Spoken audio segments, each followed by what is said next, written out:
السلام عليكم، كي دايرين؟ بخير، كنتمنى ان شاء الله تكونوا مزيانين، اموركم طيبه. اليوم جيت نشارك معكم طلبيه ديال التحاميل فيها 4 البواطات، وفي نفس الوقت نحط توضيح للاخوات اللي كيتواصلوا معايا وكيسولوني على طريقه التعامل، يعني كيفاش كنتعامل الا بغيت نصيفط لك ولا الا بغيتي تصيفطي لي.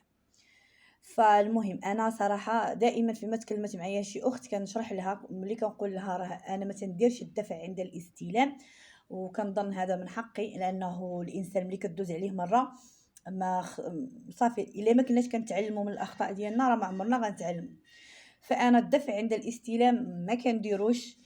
اللي بغات اي منتوج من المنتوجات الطبيعيه اللي كنبيع سواء مقشرات، اللحسه، كريمات طبيعيه، تبريمه، اي حاجه مرحبا بها، ولكن انا كناخذ الفلوس ديالي عاد كنصيفط لك.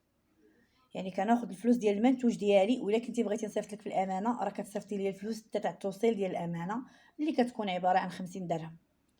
بالنسبه للوكس راه معروف عليه انه حتى كتوصلك عاد كتخلصي التوصيل.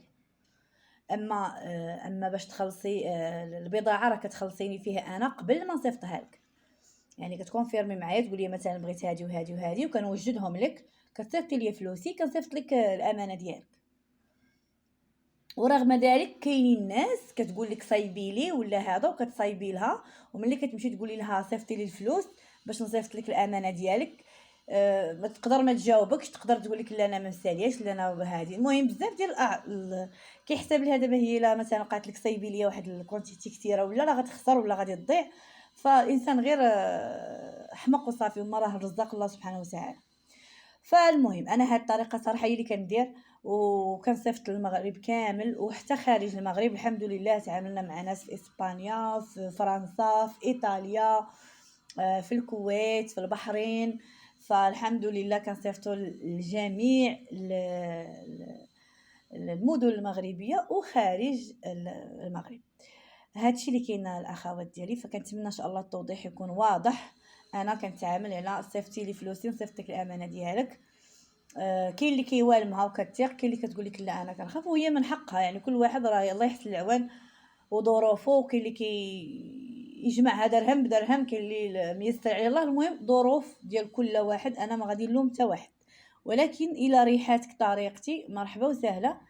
انا هي باش كنتعامل، الا ما خفتي على رزقك ولا ما بغيتيش لك كامل الحريه وهانيه. انا عندي الفضل ان وحده تقول لي لا اختي لا انا ما عجبنيش هاد الطريقه، او لا على انها تقول لك صايبي لي ونصايب لها وفي اخر المطاف تخلي لك الحاجه وتمشي، ولكن رزق الله. الحاجه الاخرى عاوتاني انا مثلا هاد التحاميل راه صيبتهم البارح واليوم غنصيفطهم للسيده. يعني انا ما تنصيبش مثلا واحد الكونتيتي تبقى عندي في الثلاجه ولا تبقى مده تما كي تنقولوا تبقى تطلب رزقها. انا تعجبني الحاجه نصيفطها مخدومه معشبه طريين، يلاه تخدمات، يلاه تعطي مفعولها اكثر من حاجه مخدومه شهوره ولا سيمانات ولا الله اعلم بشحال وهي محطوطه تمايا. فلا، داكشي باش دائما اي وحده كتواصل معايا كتعطيني نهار ولا يومين على حسب، والكلمه هي الكلمه. كنصيفط ليها لا كوموند ديالها، وطبعا فلوسي كناخذها قبل ما نصيفط لا كوموند. فهذا فقط كان توضيح، لانه بزاف ديال كيجيو ناس بزاف كيسولوني كنبقى كنشرح لهم في لا راه هادي وهادي، فقلت علاش ما ندير فيديو هكا ونحطو، بما ان اغلبيه الناس كتجي من يوتيوب. فوالا البنات، كان هذا هو الفيديو ديال اليوم. نتمنى ان شاء الله نكون خفيفه ظريفه عليكم، ومرحبا بكم والسلام عليكم.